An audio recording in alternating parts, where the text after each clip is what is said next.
দুর্নীতির মাধ্যমে অর্জিত সাবেক ভূমিমন্ত্রী সাইফুজ্জামান চৌধুরীর নামে আমেরিকায় ৪০টি, থাইল্যান্ডে ২৩টি, মালয়েশিয়ায় ৪৭টি, দুবাইতে ৫৯টি, কম্বোডিয়ায় ১১৭টি, ভিয়েতনাম ৪টি বাড়ি ও ৩০টি অ্যাপার্টমেন্ট, ভারতে ৯টি, ফিলিপাইনে ২টি বাড়ি এবং $১ কোটি সহ দেশ বিদেশে থাকা সব সম্পদ অবরুদ্ধ ও জব্দ করার আদেশ দিয়েছেন আদালত। একই সাথে এদিন এস আলম গ্রুপের কর্ণধার সাইফুল আলমের বিরুদ্ধে প্রায় ৩৫০ কোটি টাকার মানি লন্ডারিংয়ের পৃথক ৩ মামলায় অভিযোগ গঠনের জন্য ১৯, ২৭ ও ২৮ জানুয়ারি দিন ধার্য করেছেন আদালত। আরিফুল ইসলামের সহযোগিতায় আরও জানাচ্ছেন সুবর্ণা মেহজাবিন।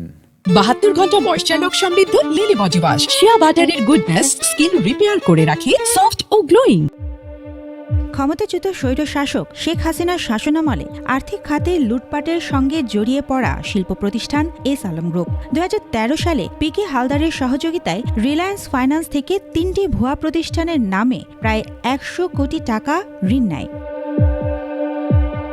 এসব অনিয়মের অভিযোগে অনুসন্ধানে নামে দুদক। অনুসন্ধানে দেখা যায়, ঋণ নেওয়া এসব অর্থ সুদে আসলে বেড়ে দাঁড়িয়েছে প্রায় ৩৫০ কোটি টাকায়।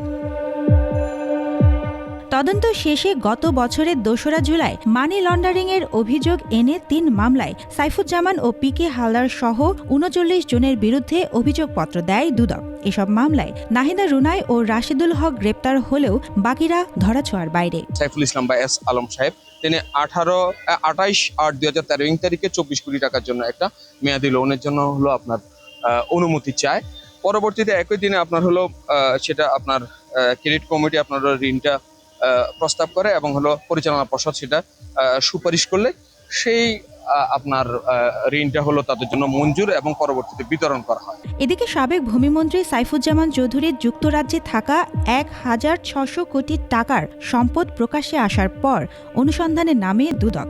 অনুসন্ধানকালে তার নামে আমেরিকায় ৪০টি, থাইল্যান্ডে ২৩টি, মালয়েশিয়ায় ৪৭টি, দুবাইতে ৫৯টি, কম্বোডিয়ায় ১১৭টি, ভারতে ৯টি, ফিলিপাইনের ২টি, ভিয়েতনামের ৪টি বাড়ি এবং ৩০টি অ্যাপার্টমেন্ট ও $১ কোটি সহ দেশ বিদেশে বিপুল সম্পদের তথ্য পায় দুদক।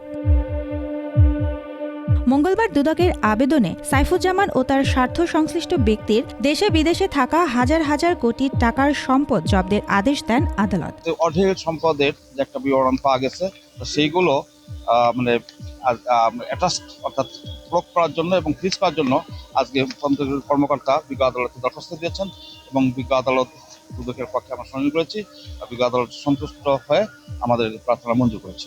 সাবেক ভূমিমন্ত্রী সাইফুজ্জামানের বিরুদ্ধে অর্থ পাচারের অনুসন্ধান শেষে শিগগিরই মামলা সহ অভিযোগপত্র দাখিল করা হবে বলে জানান দুদকের কৌশলীরা। সুবর্ণা মেহজাবিন, ২১ টেলিভিশন, ঢাকা।